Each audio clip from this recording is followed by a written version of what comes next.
Let's move ahead and start configuring SSH public key authentication. First, let's see what we need. We need an SSH client that supports RSA authentication, and all modern SSH clients are good for this. Then we need a private and a public key pair for each user. We'll generate this pair in a minute, both on Windows and Linux. And if we want to authenticate to networking devices like Cisco, we need an iOS that supports this feature. In fact, we need an SSH server or daemon that supports public key authentication.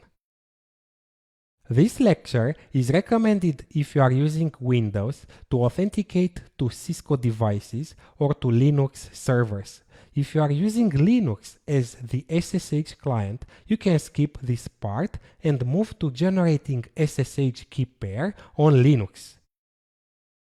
PuTTY is the most common choice as an SSH client on Windows. PuTTY itself does not generate the key pair, but there is another utility called PuTTY Key Generator that can do this. PuTTY Key Generator is open source and free software, so let's download it. I'll simply search on Google for download PuTTY Key Generator.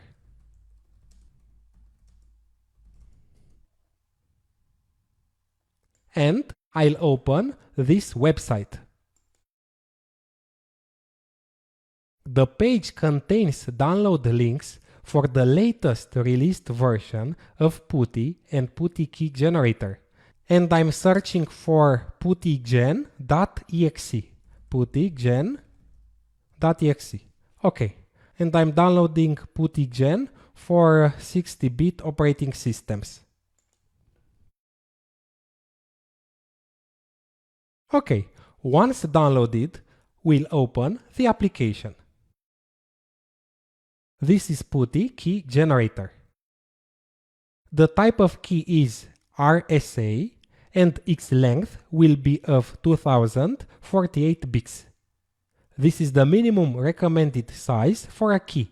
If you need stronger security, you can choose a key with a length of 4096 bits or more.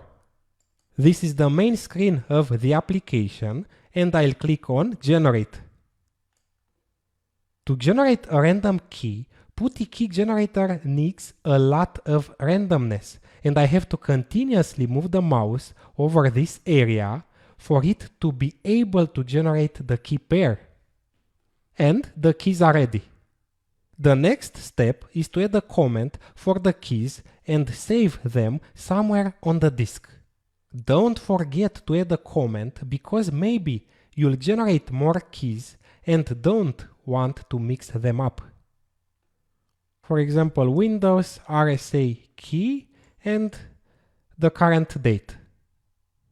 At the beginning of this section, I've said that the private key can be further secured by encrypting it with a passphrase. This is the moment when you can encrypt the private key with a passphrase. You write the passphrase here. In this example, I won't add any passphrase because I want to keep things simple and don't want to enter the passphrase each time I authenticate to the server. And I'm saving the files. The public key, I'm saving it on my desktop, and I'll give it a name. Let's say Windows _SSH.pub. And I'm saving the private key. Okay, let's say Windows private.ppk. Okay, that's all. I've generated the SSH key pair on Windows. Before we can use the keys to authenticate to Cisco iOS or to Linux, we have to configure them first. I'll show you how to configure the SSH daemon on both Cisco and Linux in the next lectures. See you in a minute.